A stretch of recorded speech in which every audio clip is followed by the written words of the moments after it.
we operate on a principle of neutrality. It does not matter who you are. It does not matter what your story is.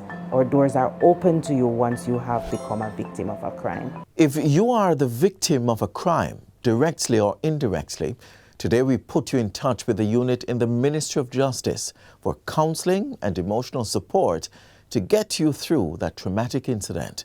Plus, we look at one of the many initiatives of the government to uplift young people. Welcome to Jamaica Magazine. I'm Adrian Atkinson.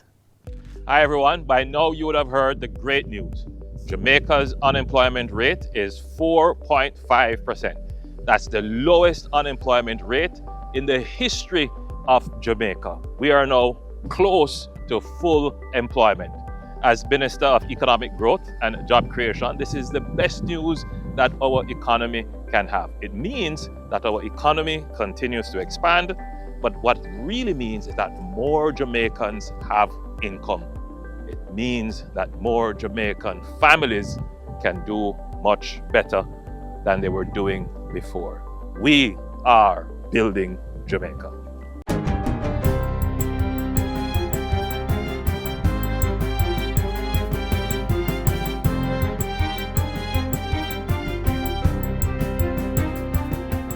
Good day, I'm Stephen McHugh, and this is your JIS News for Thursday, August 17, 2023. Prime Minister Andrew Holness is celebrating Jamaica being close to full employment as the Statistical Institute of Jamaica reports a record low unemployment rate of 4.5% in its April 2023 labor force survey. On Tuesday, Statin revealed the results of the survey, which also shows that in April 2023, the number of employed persons was over 1.3 million. It's an increase of 43,300 over the same period in April 2022. Mr. Holness says the significant reduction in the number of unemployed Jamaicans indicates the continued expansion of the country's economy. But what it really means is that more Jamaicans have income. It means that more Jamaican families can do much better than they were doing before. We are building Jamaica. Government is providing $500 million to each of the 4 health regions for the maintenance of equipment in the public health system. The $2 billion allocation was announced by Minister of Health and Wellness, Dr. Christopher Tufton, on Tuesday. It accompanies the signing of service-level agreements with the 4 regional health authorities to ensure the balanced provision of quality services to the population. A policy for the maintenance of medical equipment at all health facilities across the island was also handed over to the regions during the signing function on Tuesday. The agreement will apply structure to the way they approach the maintenance of health equipment. It's going to say this is the protocol, this is the approach, this is the way we must do it. And what the expectations are is that we will be trained for competence in that approach. And it will have implications both for what we purchase, but also how we maintain what we purchase. Revealing that nearly 40% of public health equipment are not fully functional, while about 15% are deemed totally non-functional, the minister says this has contributed greatly to downtime in the delivery of public health care. Having looked at the data around the 40% defective equipment, having looked at the need to right size and to get those things functional, these pieces of equipment, we are not only giving you a policy, we're giving you the resources to start the process. Dr. Tufton says the medical equipment maintenance policy represents one of 4 critical policies that are coming to ensure the country achieves the reforms and efficiencies required to cater to the population's growing health needs. Among the others is an electrotechnical maintenance policy, which will deal with things such as broilers, elevators, air conditioners, and autoclaves. A civil works maintenance management policy is also being crafted to deal with building roofs, ceilings, and windows, etc., and a transport fleet maintenance management policy is in the works to address the condition of vehicles in the public health sector. The Ministry of Health, through the National Health Fund, also signed contracts this week to secure and improve the supply of essential drugs for patients. 61 contracts valued at $27 billion have been signed with 34 local and international suppliers under the 2023 to 2026 Pharmaceutical Awards program. The largest contracts, each valued at over $3.5 billion, were awarded to Lasco Distributors Limited, the Caramed Group, and Facey Commodity Limited. The pharmaceuticals to be supplied under the contracts are those on the ministry's list of vital, essential, and necessary VEN drugs. They will be distributed to hospitals, health centers, and 106 drug-served pharmacies island-wide, benefiting over 700,000 Jamaicans. Minister of Health and Wellness Dr. Christopher Tufton stressed that the suppliers have a duty to deliver the drugs in a timely manner while ensuring the integrity of the products. Frankly speaking, we must recognize that this is a partnership, a life-saving partnership that requires a lot more thought than just supplying a drug. The National Health Fund processes approximately 3 million prescriptions annually and has a 92% fill rate. Approximately 4,500 new housing solutions are coming for residents of Westmoreland. Among the projects under development are Shrewsbury Phase 1, which will provide 32 housing solutions, and the Savannah Park project with 41 units. The update came from Prime Minister Andrew Holness during a recent visit to the parish. He was there to break ground for the Sheffield Palms housing development in Retreat, set to deliver 113 housing solutions. Mr. Holness says several key projects will be undertaken to reshape the housing landscape in the parish and improve the living conditions of residents. He also unveiled projects slated to start in 2024 and 2025. We have Shrewsbury Phase 2, 27 housing solutions, and those will start next year. We have Orlands, 520 housing solutions. Those will start next year. We have Paradise, 2,453 housing solutions, and that's projected to start next year. We have Negril Spot, 1,040. That is under development, and we are projecting a 2025 start. And we have Fontebelle, 325 units, and we are projecting a 2025 start. Acknowledging the strides made under the NHD, Prime Minister Holness reveals that 3,000 housing solutions have already been successfully constructed in the parish. And finally, the National Council on Reparation has been tasked with reviewing a paper that quantifies reparations for transatlantic chattel slavery. Minister of Culture, Gender, Entertainment and Sport, Olivia Grange, was presented with a copy of the document from Judge Patrick Robinson of the International Court of Justice on Wednesday. Minister Grange has sought direction on the way forward and has tasked the members of the Council to accelerate the preparation of the roadmap to reparation.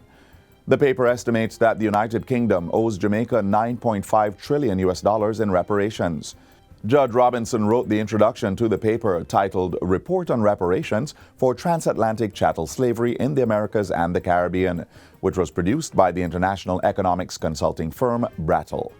The report also estimates that Spain owes Jamaica $103 billion for reparations. For the first time, there is available a scientific and well-argued quantification of the reparations that are due in respect of the universe, what I call the universe of transatlantic chattel slavery, that is in all the countries in which it was carried out, in the Caribbean, Central America, South America, and North America.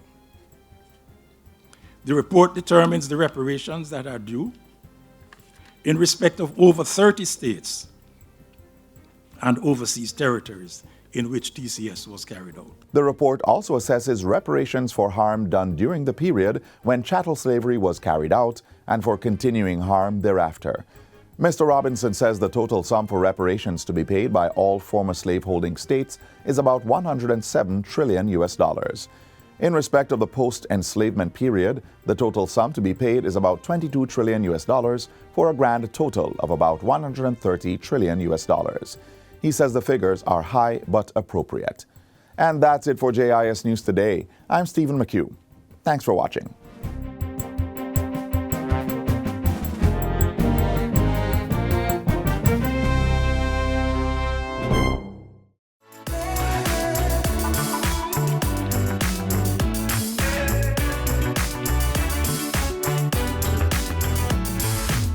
If you're 17 years of age or older, a 5th or 6th form graduate, then the Learning and Investment for Transformation LIFT program is for you.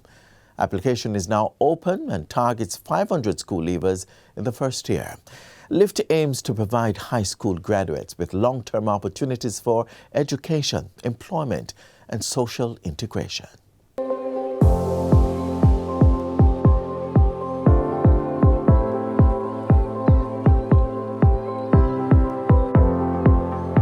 Learning and Investment for Transformation program, the LIFT program, was announced by the Prime Minister, the Most Honorable Andrew Holness, in his budget presentation. And he noted that this was an important element of the transformation of skills, the transformation of employment in our country.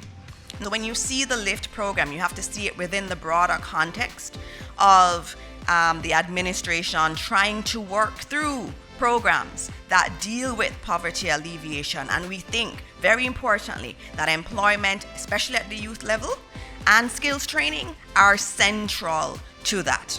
The first outcome is to provide sustainable avenues for education. And so the LIFT will provide opportunities for continuous learning and skills development, ensuring that the participants have access to further education and training beyond high school to enhance their employability skills and their personal growth. And of course, we have the employment opportunities. So the program aims to create pathways for employment for the targeted school leavers, to help them to secure jobs in various sectors based on their skills, but not only their skills, their interests, their experiences, and their qualifications. And then there is the social assimilation, which is so important. And then there's the social mobility. We will bolster their social mobility, helping them to understand how to assimilate even better in society. So essentially, we are preparing 2,500 school leavers across 5 years, equipping our ministries, departments, and agencies, and our private sector entities with young people who are Monday morning ready.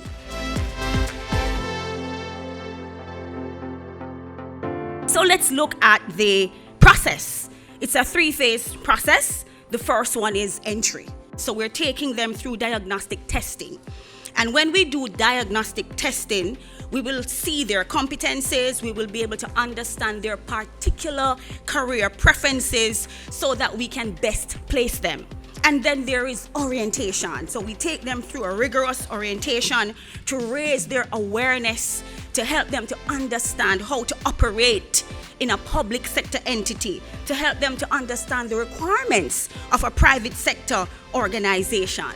And then there is the engagement period, which is 8 weeks. So we will take them through 8 weeks skills training. And in this particular phase, we will help them to open bank accounts. We will help them to get their tax registration number. We will help them to get their national insurance scheme number. And of course, Jamaica, their driver's license. And the exciting part, the part where they get the real experience, is that year of immersion across the ministries, departments, and agencies.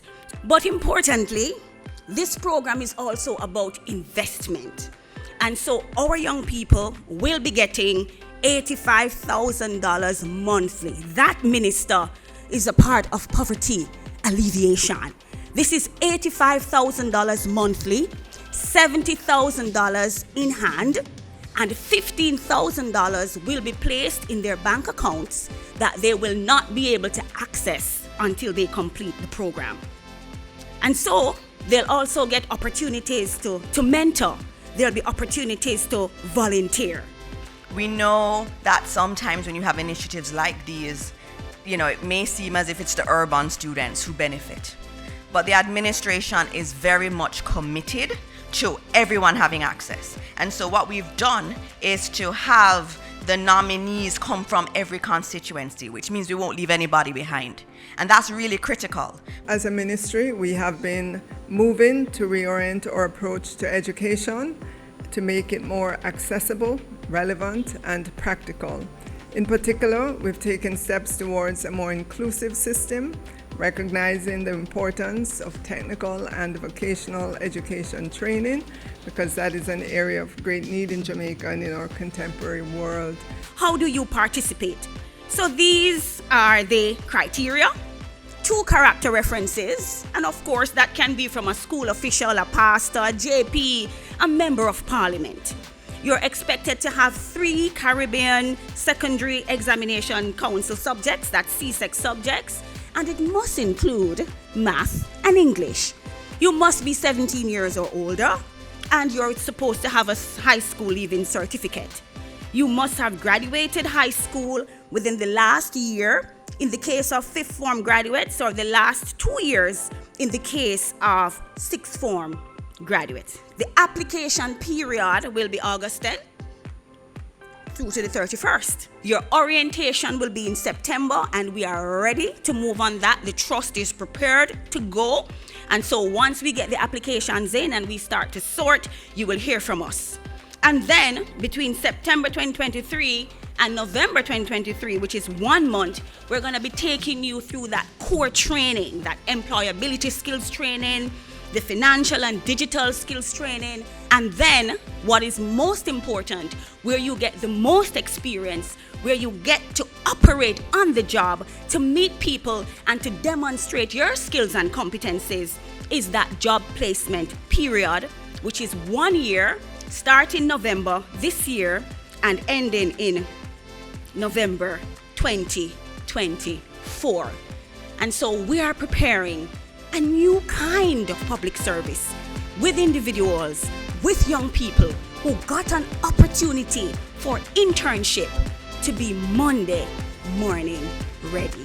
We truly believe that it's an investment in our country.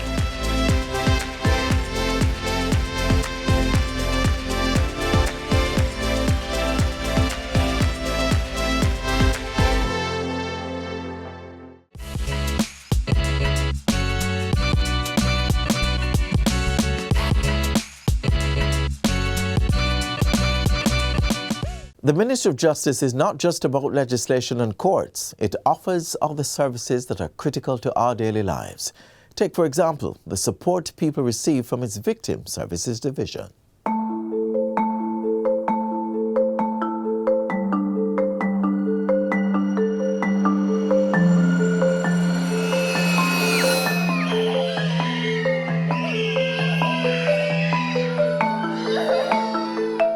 The Victim Services Division provides support for all victims of crime.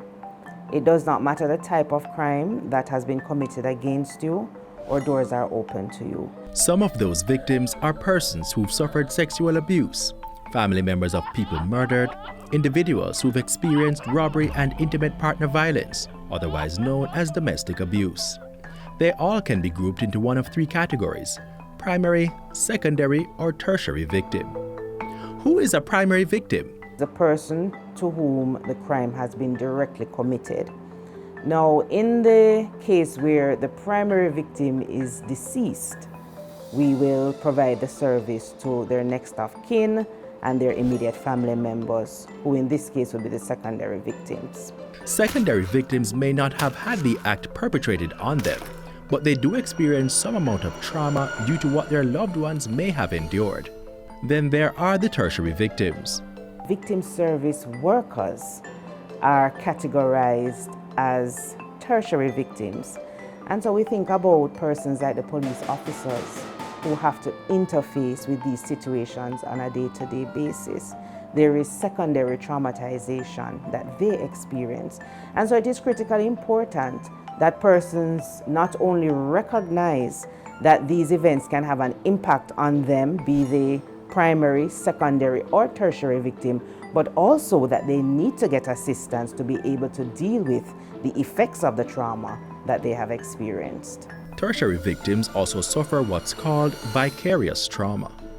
This results in some form of distress caused from the horrific experiences of others. For example, a mother who has a 9-year-old child and hears of the incident where a 9-year-old was brutally murdered. That person will feel some amount of trauma, some amount of of fear even because of what has happened to that child when they think of the fact that they too have a 9-year-old child. A department in the Ministry of Justice, the Victim Services Division, is determined to help. We have come to recognize that even in the cases where there are physical wounds, when those have healed, the wounds that are created, the psychological wounds and the social injuries that are created are far harder to heal, especially if the person has received no intervention to deal with the trauma that they have faced. The division provides a support system for individuals, including through counseling sessions which have been extended to e-counseling, an initiative that was boosted by the COVID-19 pandemic. This is a therapeutic process that is based on trauma-informed care to help individuals cope. Another is crisis intervention. This is where experts at the division may need to accompany police officers onto a scene to help victims understand what is happening. It's known as on-the-scene response. Additionally, we provide services in terms of home visits. So we'll visit the homes of victims and provide services to them there, school visits, and that sort of thing in terms of crisis intervention. Another part of the treatment focuses on informing the victims of their rights. We try to assist them through the process, get in touch with the relevant persons to get information that they may need to even understand the process of the investigation, what is happening, what will be happening, or what should happen. Due to the unnerving experience of a trial and the added traumatization of the victims, the division also gives court support to help persons prepare for trial. When a victim has to go to court, it can be a very frightening experience for both adults and children. So one of the ways in which we advocate, instead of having the victim being seated in the same area and being able to be seen by the perpetrator and they're seeing the perpetrator and they may feel fearful and not able to go through the process, we ask that they be seated in another area where they don't have to interface with this, or even where they don't have to interface where possible with the general public. The Victim Services Division also provides a Children in Court program. In terms of dealing with the children, some of the tools that we use, we may utilize a model courtroom that really depicts the courtroom setting and give them an idea as to where individuals may be seated, who they will interact with, who they can expect to interact with them, that sort of thing. In some instances, we're even able to bring the victim to the courthouse prior to the date so that they can basically see the lay of the land and get a better appreciation and understanding. So when they turn up on that day, it's not all brand new to them. And preparation for us, let me be clear, is really orientating them to the process. We do not interfere with statements. We do not interfere with whatever it is they will be going there to say. We are all about the court process, the layout of the court, and basically educating them as to what they can expect. You do not have to suffer in silence. You do not have to be afraid. We operate on a principle of neutrality. It does not matter who you are. It does not matter what your story is. Our doors are open to you once you have become a victim of a crime. For more information, contact the Victim Services Division in your parish and get help today.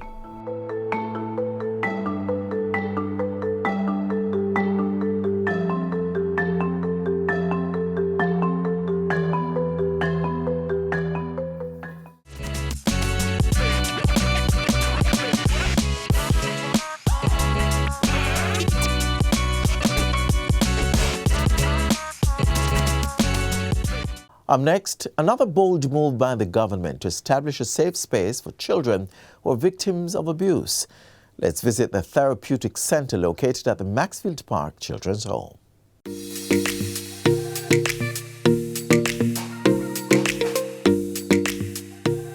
Today we gather to officially hand over the Child Protection and Family Services Agency's Therapeutic Center, the first of its kind in the English-speaking Caribbean. The project was managed by the Jamaica Social Investment Fund and financed by the Government of Jamaica and the Caribbean Development Bank through its Basic Needs Trust Fund, valued at approximately $200 million.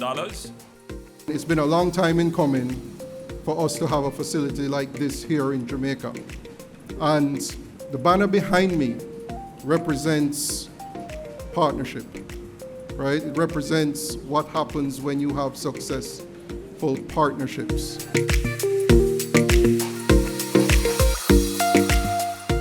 The successful completion of this project is yet another positive outcome of the ongoing collaboration between CDB and the government and people of Jamaica. This has been such a dream and vision of the CPFSA from the days of our first CEO, Ms. Alice Anderson McLean of blessed memory. And of course, it leaves everyone from the CPFSA here on cloud nine.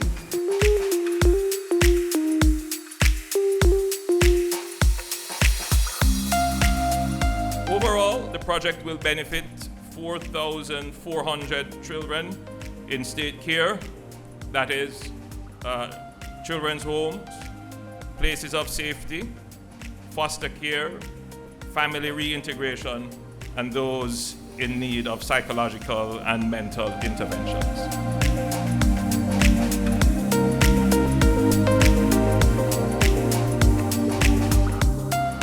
CPFSA's Children Therapeutic Center is an important development in the provision of therapeutic services for children who may be victims of abuse, who may have experienced psychological trauma, or are brought before the court for behavioral issues.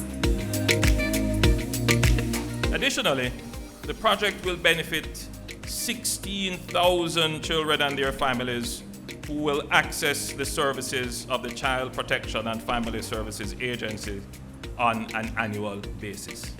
The CPFSA staff will also benefit from a series of training programs. This includes the training of 27 social workers, 161 caregivers, and 48 children's homes attendants and caregivers trained in skills to equip them for their workplace. This government is taking action to undo the damage as a result of abuse in all its forms by providing interventions such as the services that will be offered at this center. I believe we're striving to make a difference in the lives of our children. We are protecting our children, transforming their lives one day at a time. The facility will provide not just therapeutic treatment, but we'll have programs designed by a team of specialists, including psychiatrists, psychologists, occupational therapists, and guidance counselors. An investment in this therapeutic center is certainly a meaningful investment in our future generation. Jamaica's children are in need of more and more available, specialized, and consistent mental health services. And that is why the government is making this intervention to be able to treat with it, and we are starting specifically with the children who are in state care.